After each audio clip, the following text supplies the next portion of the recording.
Les 12 endroits les plus isolés de la planète. Coucou les voyageurs, tu crois que tu pourrais vivre dans un endroit où il peut faire moins 70 degrés ?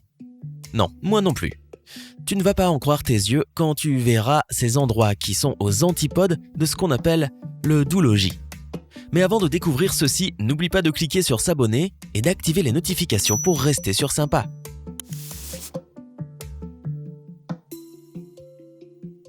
Nous, les humains, nous sommes une équipe plutôt résistante. Nous pouvons survivre dans presque toutes les conditions. C'est pourquoi nous avons réussi à rester dans les parages depuis si longtemps. Et ça fait déjà un bout de temps que nous n'avons pas dû chasser notre propre nourriture ou protéger notre tribu des prédateurs et des envahisseurs. De nos jours, la plupart d'entre nous jouissent du confort de la vie urbaine ou de la campagne et de la nourriture préemballée du supermarché du coin. Pourtant, même à notre époque, il y a encore ceux qui vivent dans des endroits si isolés que tu aurais du mal à les trouver ou même à y accéder. Ça a l'air marrant ? Parfait. Commençons par jeter un coup d'œil à numéro 1. Motuo, Tibet. Motuo signifie lotus caché en tibétain.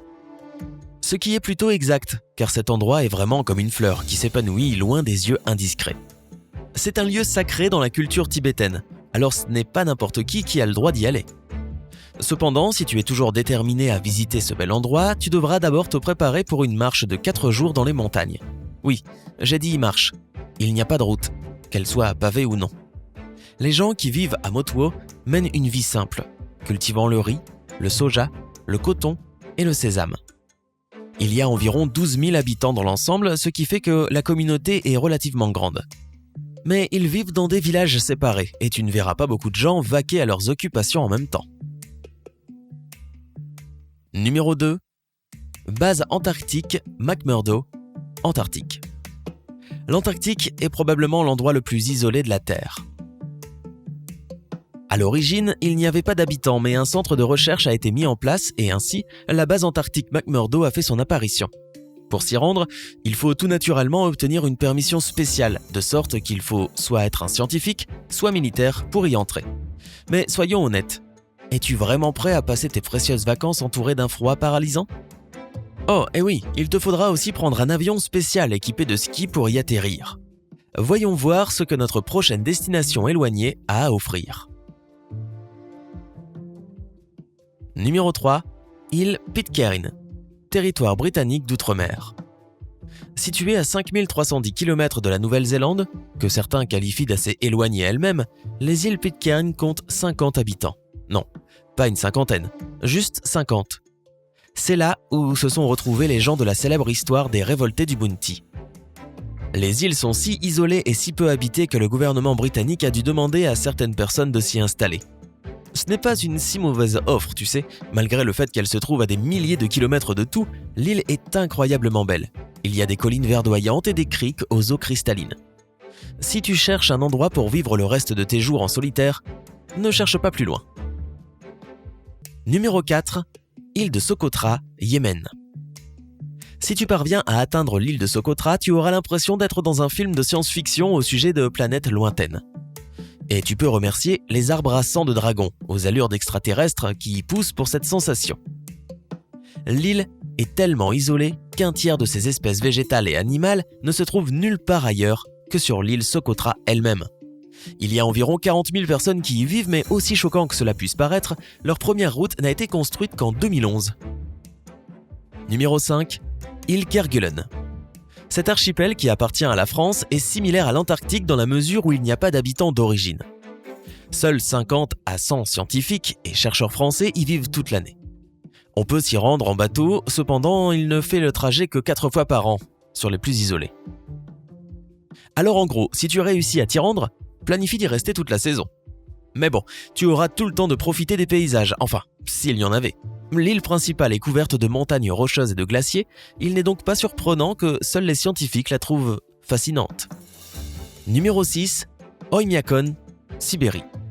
Située à quelques centaines de kilomètres du cercle polaire arctique, Oymyakon porte fièrement le titre de la ville la plus froide du monde.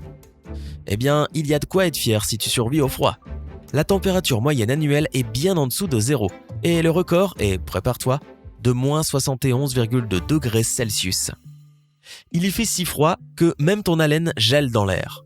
Des gens y vivent et la ville prospère depuis des décennies malgré le climat rigoureux. Oh, et aucun avion ne vole jusqu'à Oymyakon, parce qu'il fait trop froid pour eux. Donc la seule façon d'y arriver est de faire 2 jours de route. C'est parti pour le road trip. Numéro 7. Utqiagvik, Alaska. Bienvenue dans un endroit où, selon ses propres résidents, il y a plus de caribous que de gens. Utqiagvik n'a pas de route qui lui soit propre, et aucune route ne mène ici. Le seul moyen d'arriver à cette ville ermite est de prendre l'avion depuis Anchorage, la plus grande ville d'Alaska. Et s'il y a autre chose à dire sur Utqiagvik, c'est que son hiver est fait de 65 jours consécutifs d'obscurité. Bon, je suppose que je n'ai pas besoin de prendre mes lunettes de soleil. Numéro 8. Ittoqqortoortormiit, Groenland. Cette ville avec un nom qui fait virevolter la langue doit avoir été fondée par l'ermite le plus hardcore du monde, parce qu'elle est aussi loin de tout endroit habité au Groenland qu'il est possible d'être. La seule façon d'atteindre la ville depuis l'aéroport du Groenland est par hélicoptère, ce qui en dit déjà long sur son accessibilité.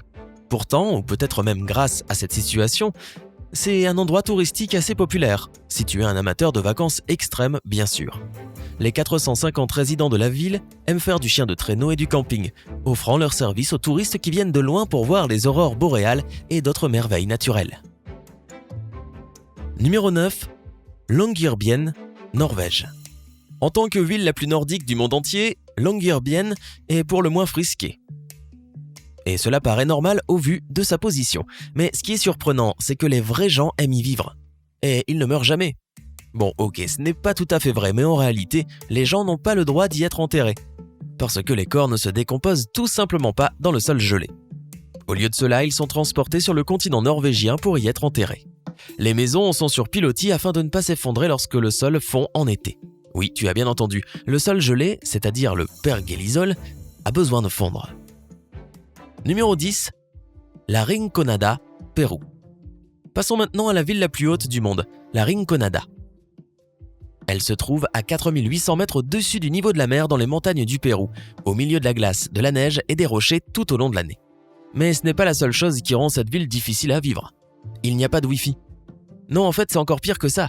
Il n'y a pas non plus de système d'eau courante ou d'égout. Et selon la CNN, 68% de la population vit en dessous du seuil de pauvreté. Et tu ne seras même pas en mesure d'atteindre la ville, ou de la quitter d'ailleurs, si tu ne possèdes pas de voiture. Aucun moyen de transport n'y s'y rend. Il faut donc conduire pendant 6 heures depuis la ville la plus proche.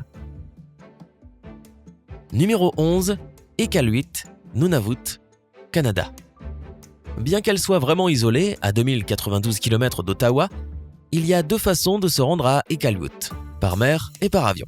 Les habitants de cette ville du Nord sont très fiers de leur principale attraction, la route qui ne mène nulle part. Son secret ? Partir de la ville et de continuer à pied ou à cheval jusqu'à ce que tu aboutisses au milieu de nulle part. Quel génie ! Numéro 12. Tristan da Cunha, territoire britannique d'outre-mer. Cette île volcanique de l'Atlantique Sud est considérée comme le lieu habité le plus isolé du monde. C'est à 2804 km du continent sud-africain, et sa population de 258 habitants y vit paisiblement en arborant au total 9 noms de familles différents. En tant que territoire britannique d'outre-mer, la langue officielle est l'anglais. Mais les gens du pays ont réussi à créer leur propre dialecte tout à fait unique. Il n'y a que 3 bateaux qui viennent de Cape Town, chacun faisant 3 voyages par an. Alors si tu veux visiter ce volcan habité, tu devras planifier ton voyage à l'avance. Alors, est-ce que tu envisagerais de déménager un jour dans un endroit si éloigné ? Ou es-tu plutôt bien là où tu es maintenant ? Dis-nous tout dans les commentaires ci-dessous. N'oublie pas de cliquer sur j'aime, de la partager avec tes amis et de cliquer sur s'abonner pour rester sur Sympa.